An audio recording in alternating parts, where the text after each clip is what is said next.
In a weekend of protests in Atlanta as people call for justice in the death of 27-year-old Rayshard Brooks. Police shot him in the back after a confrontation in a Wendy's parking lot. Now, a warning to our viewers, the shooting was caught on camera. The footage might be disturbing to some. So here's the story. Let me spell it out for you. Police say Brooks was sleeping in his car at a Wendy's drive-thru when the authorities asked him to pull over. They conducted a field sobriety test, but when officers tried to handcuff him, he took off. You see Brooks grab a taser from one of the officers, and it appears that Brooks pointed the taser back at them, and that is when one of the officers shot Brooks twice in the back. On Saturday, the Wendy's where this took place was set on fire, and it is now completely burned down. Since then, actor Tyler Perry has pledged to pay for the family's funeral's expenses. The officer who fired the shot, Garrett Rolfe, was fired. The second officer involved is on administrative leave, and the police chief of Atlanta, Erica Shields, also resigned, and the death was ruled a homicide. This morning, Rayshard Brooks' wife spoke out. Let's take a listen. I want them to go to jail. I want them to deal with the same thing as if it was my husband who killed someone else. If it was my husband who shot them, he would be in jail. He would be doing a life sentence. They need to be put away. Meanwhile, people are speaking up that this is not comparable to George Floyd's arrest. So this woman, this is not us, this is a woman tweeted, "It's not murder when he was armed with a taser and resisting an arrest. He could have killed me and my kids if he was on the streets. You lost me on this case."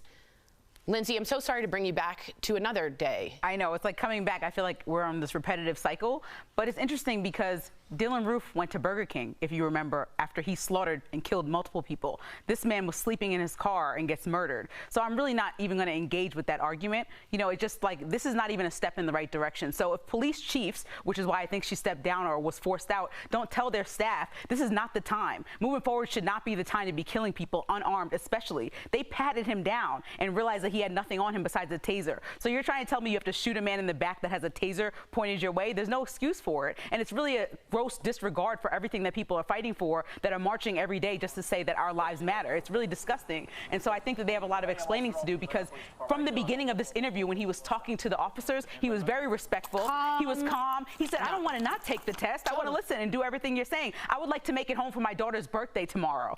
And so when you ask why he's running, think about what's going through his head. He's running because he just saw 10,000 other black men get killed over the last couple of years every time a cop encounters them. He's running because he wants to make it home and not get killed for his daughter's birthday. So why wouldn't he run? If you ask a lot of black people what they would do in the situation right now, a lot of them would say, I would run. I would rather take my chances and risk saving my own life than standing there and getting killed by a cop unarmed.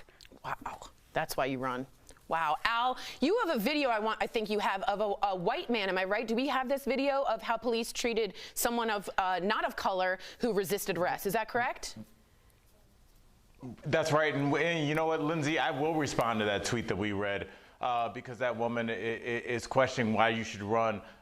We can run the video now, and I'll just talk over it.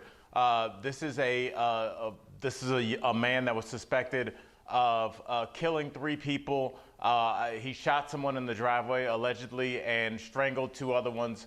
One was a child. We see he's running away. He's still alive and well. You mentioned Dylan Roof, but I mean, he went to Burger King. This young man who had 3 bodies on him, allegedly, at this point. There's many opportunities where the police could have shot him in the back, but they chose otherwise. So let's get to why they chose otherwise. It's because they've deemed whose life is important and whose isn't. This man is not really evading arrest. There's plenty of police there. They could have done anything to detain him or shoot him, but they chose otherwise. So we have to question why. And when we look at certain networks that have admitted to showing doctored footage of the Black Lives Matter, that is propaganda. That is tainting people's view of one type of people. And they walk around with that all day. So when we have networks that are showing propagandized footage, it translates into this. It translates into judges saying after a young white man is caught raping a young white woman on a campus, that he's only going to get 6 months because you don't want to damage his future and he's a good man. Yeah. You don't understand the full scope of this. We just get little snippets. Yeah, wow. And not to mention, if Rayshard would have went to jail, you have to understand that he probably would have got a longer sentence, probably would have got denied bail, and probably would have not been able to join the workforce anytime soon. He has 3 kids. So these are all things you have to think about as a black person, that the odds are against you in all those favors if you do undergo an arrest. I was thinking about the second before he thought he would want to run, thinking of his little girl, thinking of all those things.